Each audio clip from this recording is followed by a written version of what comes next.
Hello friends, तर स्वागत आहे तुमचं आपल्या या यूट्यूब चॅनलवरती. मित्रांनो, चॅनलवर नवीन असाल तर चॅनलला सबस्क्राईब नक्की करा. चला तर मग आपण आपल्या एपिसोडकडे बोलूयात. इकडे राणी जी आहे ती इंद्राशी बोलत असते आणि हसत खेळत त्या दोघांचंही बोलणं चाललेलं असतं. त्यावेळी राणी जी आहे ती इंद्राला बोलते की इंद्रा सर, तुम्हाला माहिती आहे ना, जेव्हा मला मुलगा पाहायला आला होता त्याचवेळी तुम्ही मला प्रश्न विचारले होते आणि असे प्रश्न विचारले होते. त्यावेळी मी हे देखील बोलले होते की मला लग्नानंतर सुद्धा जॉब करायला किंवा काही काम करायला आवडेल. त्यावेळी इंद्रा सर जे आहे ते बोलतात की हो राणी, मला आणखीनही आठवते, पण आय एम सॉरी, मला माफ कर. मी लग्नानंतर हे विसरूनच गेलो की तुला लग्नानंतर काय हवं होतं आणि काय नाही. त्यावेळी राणी जी आहे ती बोलते की सर, तुम्ही सॉरी का बोलताय? हे पहा, तुम्हालाही माहीत आहे ना, मैत्रीमध्ये नो सॉरी आणि नो थँक्यू किती वेळा सांगायचे तुम्हाला, आणि जे झाले ते झाले. पण आता मी तुमच्याबरोबर ऑफिसला जाणार आहे ना, यात मला प्रचंड आनंद होतो. त्यानंतर आता इकडे इंद्रा जो आहे तो राणीशी बोलत असतो. राणीला म्हणत असतो की हे बघ, तू मला प्रॉमिस केलेलं आहे की जे मी तुला बोलेल ते तू ऐकणार आहेस. तर त्यावेळी राणी जी आहे ती बोलते की हो, मी हुकुमाची राणी आहे. एकदा बोलले तर मी ते करणारच. त्यावेळी आता इंद्रा बोलतो की ठीक आहे, हे लक्षात ठेव हां तुझं वाक्य. असं म्हणत राणी बोलते की हां, मी माझं वाक्य तर लक्षात ठेवणारच. पण नक्की काय करायचं असेल बरं? तर आता इंद्रा जो आहे तो बोलतो की मी तुला सकाळी सांगेल. इकडे राणीचे बुवा जे आहेत ते बाहेर गोट्यासोबत बसलेले असतात आणि ते दोघेही जण थोडीशी दारू पीत असतात. त्यांना टेन्शन आलेलं असतं, कारण सुरेखाचं दुखणं जे आहे ते वाढतच चाललेलं असतं आणि त्यांचं ऑपरेशन करायचं असतं, म्हणून खर्चही जास्त लागत असतो. पण ते पैसे कसे जमवायचं याचाच विचार ते करत आता दुःखामध्ये ते दारू पीत बसलेले असतात. त्यावेळी गोट्या जो आहे तो त्यांना म्हणतो की बुवा, तुम्हाला माहिती आहे का, आपल्या भाऊने आज खूप भारी काम केलं आणि आपल्या भाऊचं कौतुक ऐकून मला खूप भारी वाटलं. पण बुवांचं त्या गोट्याच्या बोलण्याकडे अजिबात लक्ष नसतं. त्यावेळी आता इथे गोट्या पाहतोय की बुवांचं अजिबात लक्ष नाही. त्यावेळी आता गोट्या जो आहे तो बुवाला म्हणतो की बुवा, माझं ऐकताय का, मोठ्याने बोलतो. आणि त्यावेळी बुवांचं लक्ष गोट्याकडे जातं. गोट्या बोलतो की बुवा, मी सांगा बरं आत्तापर्यंत काय बोलत होतो आणि कोणत्या विषयावर बोलत होतो. त्यावेळी आता ते बोलतात की नाही रे, मी काहीच नाही ऐकलं. खरं तर मी खूप टेन्शनमध्ये आहे. मला कळत नाही की पैसे कसे जमवू.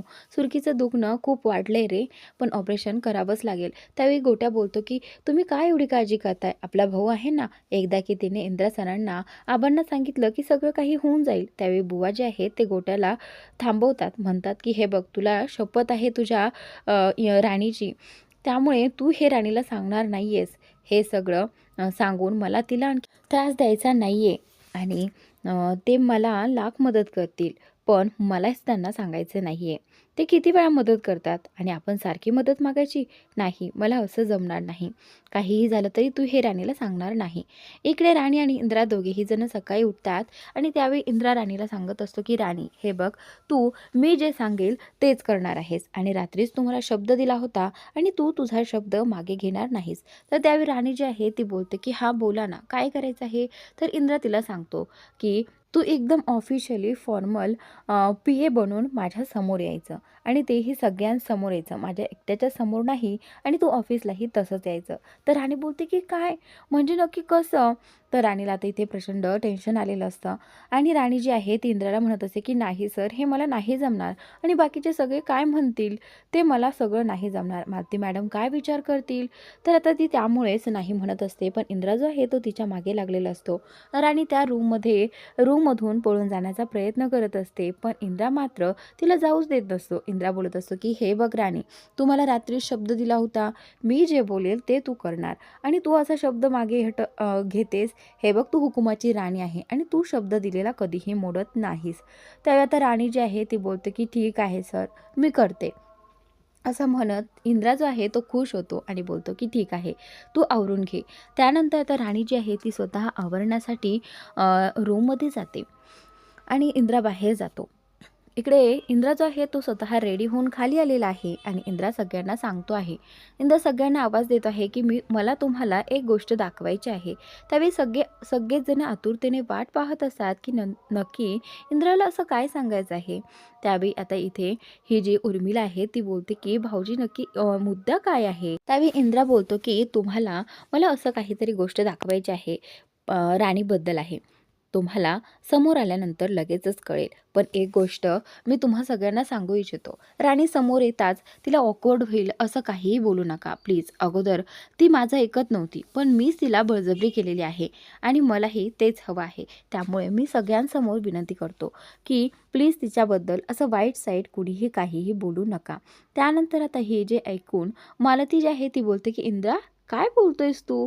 नक्की काय चाललंय आणि काय होणार आहे? तर आता इंद्रा बोलतो की ठीक आहे, तुम्ही सगळे आतुरतेने वाट पाहतच आहात ना, तर मी तिला आवाज देतो. तर इंद्रा राणीला आवाज देतो आणि राणी जी आहे ती आता इथे जिन्यांवरून खाली येत असते. आणि खाली येताना आता सगळ्यांची नजर राणीवरती पडलेली आहे. राणीने छान ऑफिसचा सूट आणि पॅन्ट वेअर केलेली असते आणि ती अतिशय एकदम ॲक्युरेटली पी सारखी दिसत असते आणि ते सगळं पाहून आता सगळे चकित होतात, तिच्याकडे पाहून शॉक होतात. खरं तर राणी अतिशय सुंदर दिसत असते आणि इथे हे सगळं पाहून मालती जी आहे ती आता प्रचंड तापली आहे.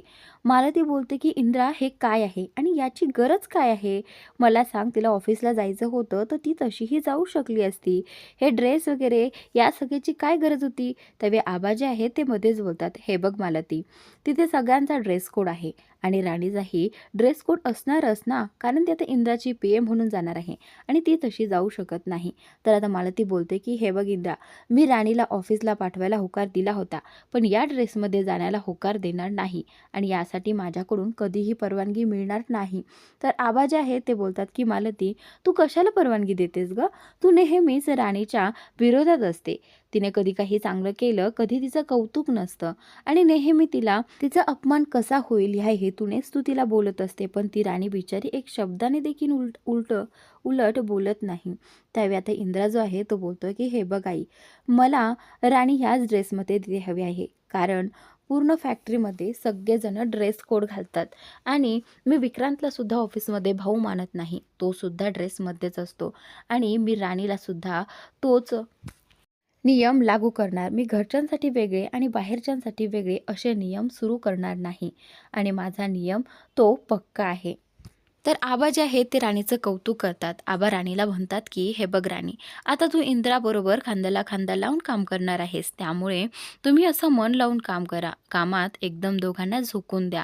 आणि आता इथे ही जी राणी आहे खरं तर मालतीमुळे थोडीशी अपसेट झालेली असते, कारण तिला ते नको होतं आणि तरीसुद्धा राणीने हा ड्रेस घातला आहे. त्यामुळे आता ती थोडीशी नर्वस असते.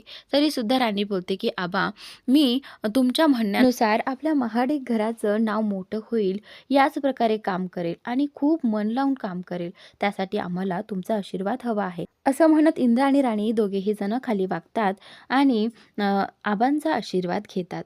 बाकी सगळ्यांनी तर कौतुक केलेलं असतं, पण ही जी मालती आहे ती इंद्रा आणि राणीला आशीर्वाद देखील देत नाही.